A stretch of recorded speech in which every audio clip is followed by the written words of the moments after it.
In this video, we will show you the different options available for your property listings.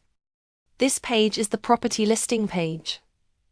The first option is View on Realinmo. Clicking this button will open the full property listing on realinmo.com in a new tab.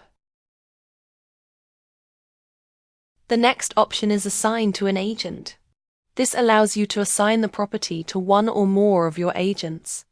Click on Select to assign. Choose the desired agents and click Assign Property. The next option is Edit Property.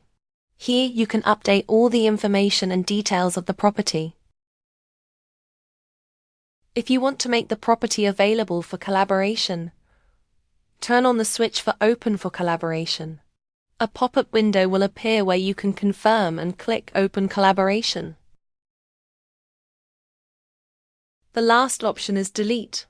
Clicking this will permanently remove the property. A confirmation screen will appear. If you are sure, click Delete to remove it.